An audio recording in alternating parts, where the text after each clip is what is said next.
Alright guys, இந்த வீடியோல வந்து பார்த்தீங்கன்னா சிஎஸ்எஸ் பத்தின ஒரு சின்ன இன்ட்ரோடக்ஷன் தான் வந்து பார்க்க போறோம். சிஎஸ்எஸ்னா என்ன, அதை எப்படி யூஸ் பண்றது சொல்லி பார்க்கலாம். ஹெச்டிஎம்எல் அப்படின்றது பார்த்தீங்கன்னா ஒரு வெப்சைட்டோடைய ஸ்ட்ரக்சர் மாதிரி. ஸோ அது இல்லாமல் வந்து பார்த்தீங்கன்னா ஒரு வெப்சைட்டை அவங்களால பில்ட் பண்ண முடியாது. ஸோ அப்போ எதுக்கு நமக்கு சிஎஸ்எஸ் தேவைன்னு கேட்குறீங்களா? ஸோ ஹெச்டிஎம்எல் மட்டும் வச்சு நம்ம வெப்சைட் பண்ணோம் அப்படின்னா அது வந்து பார்த்தீங்கன்னா அவ்வளோவா நல்லாவே இருக்காது. ஸோ வெறும் ஸ்ட்ரக்சர் மட்டும் தான் நல்லா இருக்காது இல்லையா? ஸோ அதை வந்து வேணும் நம்ம ஸ்டைலிங் பண்ணணும். ஸோ அதுக்கு தான் வந்து பார்த்தீங்கன்னா நம்ம சிஎஸ்எஸ் யூஸ் பண்ணுவோம். CSS stands for cascading style sheet. So ஒன்றுமே இல்லை காய்ஸ், அந்த இதை ஸ்டைல் பண்ணுறோம் இல்லையா? ஸோ அதை வந்து நம்ம ஒரு ஃபைலில் வந்து நம்ம எழுதுவோம். ஸோ அதை தான் வந்து பார்த்தீங்கன்னா கேஸ்கேடிங் ஸ்டைல் ஷீட் அப்படின்னு சொல்லுவாங்க. ஸோ சிம்பிளாக நல்லாவே இல்லாத ஒரு வெப்சைட்டை சூப்பராக மாற்றுறதோட வேலை தான் வந்து பார்த்தீங்கன்னா சிஎஸ். இப்போ உங்களுக்கு சிஎஸ்எஸ்னா என்னன்னு சொல்லி புரிஞ்சிருக்கும்னு சொல்லி நம்புறேன். ஸோ ஒன்றுமே இல்லை காய்ஸ், ஒரு இன்னும் நல்லா இல்லாத ஒரு வெப்சைட்டை ஸ்டைல் பண்ணுறது வந்து பார்த்தீங்கன்னா சிஎஸ்எஸ். ஸோ இப்போ வந்து பார்த்தீங்கன்னா நம்ம சிஎஸ்எஸ் ஒர்க் பண்ண போகிறோம். ஸோ அதுக்கு வந்து பார்த்தீங்கன்னா என்கிட்ட வந்து ஒரு ஃபோல்டர் இருக்குது சிஎஸ்எஸ் அப்படின்னு சொல்லிட்டு. இதெல்லாம் வந்து பார்த்தீங்கன்னா நான் ஒர்க் பண்ண போகிறேன். ஸோ ஃபர்ஸ்ட் வந்து பார்த்தீங்கன்னா இன்லைன் சிஎஸ்எஸ் பற்றி பார்த்துடலாம். இன்லைன் சிஎஸ்எஸ்னா ஒன்றுமே இல்லை காய்ஸ், நீங்கள் யூஸ் பண்ணுறீங்க இல்லையா HTML டாக்குமெண்ட். ஸோ அதுக்குள்ளே வந்து பார்த்தீங்கன்னா சிஎஸ்எஸ் எழுதுனா அதுக்கு பேர் தான் வந்து பார்த்தீங்கன்னா இன்லைன் சிஎஸ்எஸ். ஃபார் எக்ஸாம்பிள் இப்போ வந்து பார்த்தீங்கன்னா ஒரு H1 போகிறேன்னு வச்சுக்கோங்களேன். ஸோ மெட்டா கோடிங் அப்படின்னு சொல்லிட்டு. ஸோ அதில் போயிட்டு வந்து பார்த்தீங்கன்னா ஸ்டைல் அப்படின்னு சொல்லிட்டு ஒரு ஆட்ரிபியூட் இருக்குது. ஸோ ஆட்ரிபியூட்னா என்ன சொல்லி உங்களுக்கு தெரியும்னு நினைக்கிறேன். தெரியாதவங்க பழைய வீடியோஸ்லாம் போய் பார்த்துட்டு வாங்க.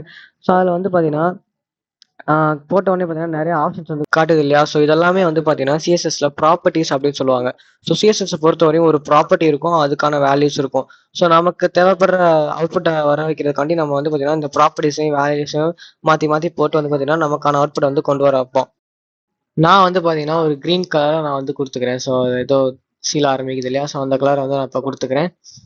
பார்த்தீங்கன்னா தெரியும், அந்த கிரீன் கலர்ல வந்து பார்த்தீங்கன்னா அந்த டெக்ஸ்ட் வந்து மாறிடுச்சு. ஸோ கலர்ன்ற ப்ராப்பர்ட்டி நான் முன்னாடியே சொன்ன மாதிரி ஒரு டெக்ஸ்ட்டை வந்து கலராக மாற்றுறதுக்காண்டி நம்ம கலர் யூஸ் பண்ணுவோம். ஸோ அடுத்து நம்ம என்ன பண்ணலாம் அப்படின்னு பார்த்தீங்கன்னா இதோட பேக்ரவுண்ட் கலரை மாற்றலாம். ஸோ அதுக்கு வந்து பேக்ரவுண்ட் அப்படின்னு சொல்லி டைப் பண்ணீங்கன்னா இந்த மாதிரி காட்டுது இல்லையா? ஸோ அதில் பேக்ரவுண்ட் கலர்ன்றதை கிளிக் பண்ணீங்கன்னா இந்த மாதிரி கலர்ஸ்லாம் காட்டும். ஸோ அதில் போயிட்டு நான் பிளாக் சூஸ் பண்ணிக்கிறேன். ஸோ பார்த்தீங்களா, அது சூப்பராக நம்ம பண்ணிட்டோம் சொல்லிட்டு. ஸோ இந்த மாதிரி நம்ம ப்ராப்பர்ட்டிஸை மாற்றி மாற்றி போட்டு அதுக்கான வேல்யூஸை நம்ம கொடுத்து நமக்கு தேவைப்படுற அவுட்புட் வந்து நம்ம எடுத்துக்கலாம். ஸோ ரொம்பவே ஜாலியாக இருக்கும். சிஎஸ்எஸ் வந்து பார்த்தீங்கன்னா பண்ணுறதுக்கே வந்து நம்ம வந்து ஸ்டைலிங் அப்படின்ற வந்து நம்ம ஸ்டைல் அப்படின்ற அட்ரிபியூட் டூல போய் தான் நம்ம பண்ணிட்டு இருக்கோம் இல்லையா? ஸோ இதை வந்து இன்னொரு வழியை எப்படி பண்ணலாம் அப்படின்னா ஸ்டைல் அப்படின்ற ஒரு டேக் ஓப்பன் பண்ணிட்டு ஸோ அதுக்குள்ள வந்து பார்த்தீங்கன்னா நம்ம சிஎஸ்எஸ் வந்து எழுதிக்கலாம். எப்படின்னா ஃபர்ஸ்ட் அந்த எலமெண்ட்டை வந்து நம்ம செலக்ட் பண்ணணும். ஃபார் எக்ஸாம்பிள் இப்போ இந்த H1 உங்களுக்கு ஸ்டைல் பண்ணணும்னு வச்சுக்கோங்களேன். ஸோ அந்த எலமெண்ட்டோட பேரை வந்து நீங்கள் அப்படியே யூஸ் பண்ணி நம்ம வந்து செலக்ட் பண்ணிக்கலாம். H1 அப்படின்னு சொல்லிட்டு அந்த கர்லி பிரேசஸ் ஓப்பன் பண்ணிட்டு அதுக்குள்ள வந்து பார்த்தீங்கன்னா ப்ராப்பர்ட்டிஸ் அண்ட் வேல்யூஸ் நம்ம வந்து கொடுத்துக்க முடியும். ஸோ பார்த்தீங்கன்னா இந்த மாதிரி தான். ஸோ நான் வந்து பார்த்தீங்கன்னா இப்போ ஒரு ஃபாண்ட் சைஸ் நான் மாற்றி காட்டுறேன் பாருங்க. ஃபாண்ட் சைஸ்னா அந்த டெக்ஸ்ட் இருக்கு இல்லையா? ஸோ அதை வந்து பார்த்தீங்கன்னா கொஞ்சம் பெருசாகும். ஸோ அதை தான் வந்து பார்த்தீங்கன்னா ஃபாண்ட் சைஸ் அப்படின்னு சொல்லுவாங்க. நம்மளால வந்து பார்த்தீங்கன்னா ஃபாண்ட் சைஸை குறைக்கவும் கூட்டவும் முடியும். ஸோ 1 EM சொல்லி கொடுத்துக்கிறேன். இந்த EM பிக்சல் அப்படிலாம் வந்து பார்த்தீங்கன்னா இதெல்லாம் யூனிட்ஸ் அப்படின்னு சொல்லுவாங்க. ஸோ நம்ம எப்படி மேக்ஸில் வந்து இப்போ லென்த்துக்கு சென்டிமீட்டர் மீட்டர் இருக்கு இல்லையா? ஸோ அது மாதிரி இதுவும் ஒரு யூனிட்ஸ் தான். இந்த யூனிட்ஸை பற்றி நான் தனியாக டெடிக்கேட்டடாக ஒரு ஃபுல் வீடியோ போடுறேன். ஸோ அந்த வந்து நம்ம தெரிஞ்சுக்கலாம். இப்போதைக்கு பேசிக்காக இந்த 3 AM கொடுத்தோன்னா பெருசாக மட்டும் தெரிஞ்சுக்கோங்க. ஸோ அடுத்து வந்து பார்த்தீங்கன்னா ஃபாண்ட் ஃபேமிலின்னு ஒன்று இருக்குது. ஸோ ஃபாண்ட் ஃபேமிலின்றது நம்மளுடைய இப்போ ஒருத்தவங்க ஹேண்ட் ரைட்டிங் வேறு மாதிரி இருக்கும் இல்லையா?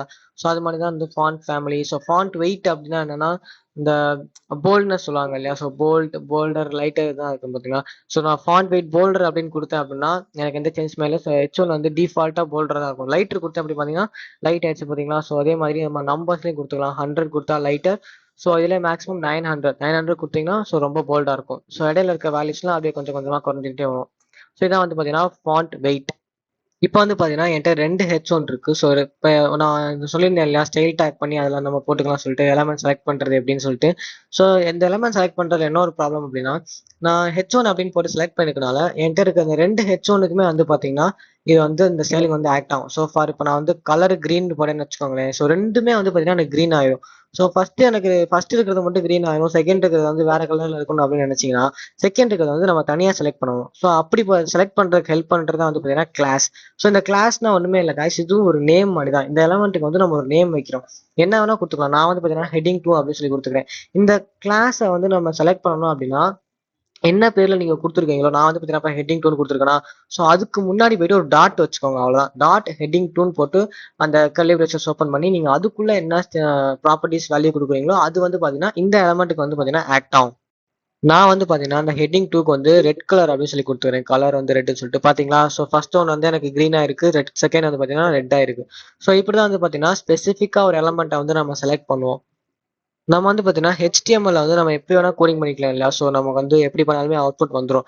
பட் சிஎஸ்எஸ்ல வந்து பார்த்தீங்கன்னா அதுக்குன்னு இருக்க ரூல்ஸை வந்து நீங்க ஃபாலோ பண்ணணும். சிஎஸ்எஸ் சொல்லிட்டு ஒரு சின்டாக்ஸ் இருக்கு. ஸோ அதை ஃபாலோ பண்ணல அப்படின்னா உங்களுக்கு வந்து அந்த CSS வந்து ஒர்க் ஆகாது.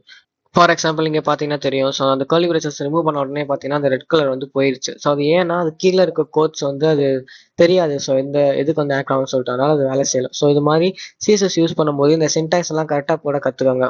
ப்ராப்பர்ட்டிக்கு அடுத்து ஒரு செமிகாலன் சாரி அது லாஸ்ட்டாக வந்து பார்த்தீங்கன்னா ஒரு செமிகாலன். ஸோ கைஸ் இப்போ வந்து பார்த்தீங்கன்னா நான் வந்து ஒரு புது டாக்குமெண்ட் ஓப்பன் பண்ணியிருக்கேன். ஸோ அது வந்து பார்த்தீங்கன்னா ஒரு மெட்டாகோடிங் சொல்லிட்டு ஒரு ஹெட்டிங் கீழே வந்து ஒரு பேராகிராஃப். ஸோ நான் எப்பயும் போல வந்து பார்த்தீங்கன்னா ஸ்டைல் டேக் ஓப்பன் பண்ணிட்டு H1 வந்து செலக்ட் பண்ணி நான் ஸ்டைலிங் பண்ண போறேன். ஸோ அதுக்கு முன்னாடி வந்து பார்த்தீங்கன்னா பாடி அப்படின்னு சொல்லிட்டு வந்து பார்த்தீங்கன்னா ஒரு இது இருக்கு கைஸ். டேக் சொல்லிட்டு நம்ம பாடி டேக் இருக்கு இல்லையா? ஸோ அதை தான் வந்து பார்த்தீங்கன்னா நம்ம ஸ்டைலிங் பண்ண போறோம். ஸோ நம்ம பாடி டேக் வந்து நம்ம செலக்ட் பண்ணோம் அப்படின்னா என்ன வந்து பார்த்தீங்கன்னா அந்த ஹோல் வெப்சைட்டுமே வந்து பார்த்தீங்கன்னா நமக்கு வந்து செலக்ட் ஆயிரும். ஸோ ஃபார் எக்ஸாம்பிள் இப்போ பேக்ரவுண்ட் கலர் வந்து ரெட் வச்சுன்னு பார்த்தீங்கன்னு வச்சுக்கோங்களேன். மொத்த பேக்ரவுண்டுமே பார்த்தீங்கன்னா ரெட் ஆயிடுச்சா? ஸோ அதுதான் அந்த பாடி டேக் பின்னாடி இருக்கிறது ஃபுல்லாமே பார்த்தீங்கன்னா ரெட் கலர்ல ஆயிரும். ஸோ இதுக்கு வந்து பார்த்தீங்கன்னா நம்ம பாடி டேக் யூஸ் பண்ணிக்கலாம். ஸோ நான் வந்து பார்த்தீங்கன்னா வந்து ஒரு க்ரீனிஷ் கலராக வச்சுக்கிறேன். ஸோ ஏன் இந்த கலர் சூட் ஆகும்னு நினைக்கிறேன். ஸோ இந்த கலர் வச்சுட்டு அடுத்து வந்து என்ன பண்ணலாம் அப்படின்னு பார்த்தீங்கன்னா நம்ம H1 கூட ஸ்டைலிங் பண்ண ஆரம்பிச்சு. ஸோ கலர்ஸ் பக்கத்தில் அந்த ரெக்டாங்கிள் ஸ்கொயர் பண்ணிக்கலாம். ஸோ அதை ஹோவர் பண்ணீங்க அப்படின்னா இந்த மாதிரி ஒரு பாக்ஸ் வந்து ஓப்பன் ஆகும். ஸோ இது வந்து பார்த்தீங்கன்னா செலக்டர் டூல். நான் விஎஸ் கோடில் இருக்கிற இது ஒரு ஃபீச்சர். இதை வச்சு பார்த்தீங்கன்னா நீங்கள் எக்ஸாக்டான கலரை வந்து உங்களுக்கு பிடிச்ச கலர் நீங்கள் சூஸ் பண்ணிக்கலாம். நான் வந்து பார்த்தீங்கன்னா பாடிக்குள்ளே போயிட்டு கலரில் போயிட்டு நான் ஒயிட் கொடுக்குறேன். ஸோ ஒயிட் கொடுத்த உடனே பார்த்தீங்கன்னா எனக்கு வந்து என்ன ஆயிடுச்சுன்னா என்னோட வெப்சைட்டில் இருக்க எல்லா டெக்ஸ்ட்டுமே வந்து பார்த்தீங்கன்னா ஒயிட் கலரில் ஆயிடுச்சு. ஸோ நான் முன்னாடி சொன்ன மாதிரி கலர் வந்து பார்த்தீங்கன்னா டெக்ஸ்ட்டோட கலரை வந்து நம்ம சேஞ்ச் பண்ணுறக்காண்டி யூஸ் பண்ணுவோம். பாடி டேக்ல கொடுத்துருக்கிறதுனால உள்ளே இருக்க எல்லா டெக்ஸ்ட்டுமே வந்து பார்த்தீங்கன்னா பாடிக்குள்ள தான் நம்ம எல்லா வெப்சைட்டுமே எல்லா டேக்ஸுமே இருக்குது. ஸோ அதுக்குள்ள இருக்க எல்லாமே வந்து பார்த்தீங்கன்னா அந்த கலருக்கு மாறிடுச்சு. ஸோ நான் இதை வந்து பார்த்தீங்கன்னா டெலிட் பண்ணிட்டு ஸோ கீழே வந்துட்டு H1 ஸ்டைலிங் பண்ண ஆரம்பிச்சிடுறேன். ஸோ நான் H1 போயிட்டு என்ன பண்ண போறேன் அப்படின்னு பார்த்தீங்கன்னா ஃபர்ஸ்ட் ஆஃப் ஆல் வந்து பார்த்தீங்கன்னா நான் ஃபாண்ட் ஃபேமிலியை வந்து நான் மாற்ற போறேன். ஸோ ஃபாண்ட் ஃபேமிலியில் போயிட்டு இந்த மணி எனக்கு வந்து காட்டுது இல்லையா? ஸோ ஆப்ஷன்ஸ் அதில் போயிட்டு ஏரியல் அப்படின்னு ஆரம்பிக்கிறத கிளிக் பண்ணிங்க அப்படின்னா இந்த மணி வந்து பார்த்தீங்கன்னா வந்துருச்சு. ஸோ இந்த ஃபாண்ட் ஃபேமிலி ரொம்பவே முக்கியமான ஒரு ப்ராப்பர்ட்டி அப்படின்னு சொல்லலாம். ஏன்னா இதுதான் வந்து பார்த்தீங்கன்னா ஒரு ஃபாண்ட் தான் வந்து பார்த்தீங்கன்னா உங்கள் வெப்சைட்டோட ஒரு லுக்கையே வந்து தூக்கி காட்டும். ஸோ இந்த மாதிரி ஃபாண்ட்லாம் ஆன்லைன்லேருந்து எப்படி எடுக்குதுன்னு சொல்லிட்டு நான் ஒரு வீடியோ போடுறேன் தனியாக. ஸோ அடுத்து வந்து பார்த்தீங்கன்னா பி டேக்கோட ஃபாண்ட்டையும் நான் அதே மாதிரி செட் பண்ணி வச்சுக்கிறேன். ஸோ நீங்க வந்து இப்படி தனித்தனியா போடாம பாடி டேக்ல மொத்தமா போட்டீங்கன்னா உங்களுக்கு வந்து என்ன பார்த்தீங்கன்னா உள்ள இருக்க எல்லாமே வந்து பார்த்தீங்கன்னா அந்த ஃபாண்ட் ஃபேமிலி ஆயிரும். ஸோ உங்களுக்கு கோடிங் இடம் வந்து மிச்சமாகும். ஸோ நிறைய லைன்ஸ் ஆஃப் கோட் வந்து வராது. ஸோ கைஸ் நம்ம இந்த மாதிரி வந்து பார்த்தீங்கன்னா இன்லைன் CSS பற்றி பார்த்தோம் இல்லையா? ஸோ இப்போ வந்து எக்ஸ்டர்னலாக ஒரு ஃபைல் கிரியேட் பண்ணி அதை வச்சு நம்ம எப்படி CSS பண்ணுறதுன்னு பார்க்க போகிறோம். ஸோ அதுக்கு வந்து பார்த்தீங்கன்னா ஃபர்ஸ்ட் ஆஃப் ஆல் நான் வந்து ஒரு ஃபைல் கிரியேட் பண்ணிக்கிறேன். style.css அப்படின்னு சொல்லிட்டு நான் ஃபைல் கிரியேட் பண்ணிக்கிறேன். ஸோ இதான் வந்து பார்த்தீங்கன்னா நம்ம CSS ஃபைல் இதெல்லாம் வந்து நம்ம ஸ்டைலிங் பண்ண போகிறோம். ஸோ அதை கிரியேட் பண்ணதுக்கு அப்புறமா என்ன பண்ண போறேன் அப்படின்னு பார்த்தீங்கன்னா இதை வந்து நம்ம index.html இருக்கு இல்லையா? ஸோ அந்த ஃபைலோட நம்ம வந்து லிங்க் பண்ணணும். ஸோ அதுக்கு வந்து பார்த்தீங்கன்னா ஒரு ஹெட் டேக்ல போயிட்டு லிங்க் அப்படின்னு சொல்லி டைப் பண்ணி நீங்கள் என்டர் பண்ணீங்கன்னா போதும் ஒரு கோட் வந்து பார்த்தீங்கன்னா ஜென்ரேட் ஆகும். ஸோ இதுதான் வந்து பார்த்தீங்கன்னா டிஃபால்ட்டாக வந்து பார்த்தீங்கன்னா அந்த ரெல்ன்ற ஆட்ரிபியூட் வந்து பார்த்தீங்கன்னா ஸ்டைல் ஷீட்டில் இருக்கா? ஸோ இதுதான் வந்து ஸ்டைல் ஷீட்கான லிங்க். அதில் போயிட்டு வந்து பார்த்தீங்கன்னா நம்மளுடைய ஸ்டைல் ஷீட்டோட பேத்தை நீங்கள் கொடுக்கணும். ஸோ நான் வந்து style.css அப்படின்னு சொல்லி கொடுத்துக்கிறேன். ஸோ கொடுத்தோடனே பார்த்தீங்கன்னா இது வந்து கனெக்ட் ஆயிரும். ஸோ இது கனெக்ட் ஆயிடுச்சுன்னு சொல்லி செக் பண்ணுறதுக்கு நீங்கள் என்ன பண்ணலாம் அப்படின்னு பார்த்தீங்கன்னா ஸோ ஃபார் எக்ஸாம்பிள் இப்போ நீங்கள் என்ன பண்ணலாம் பாடியில் போயிட்டு பாடி டேக்கை இது பண்ணி பேக்ரவுண்ட் கலர் சேஞ்ச் பண்ணி பார்க்கலாம்.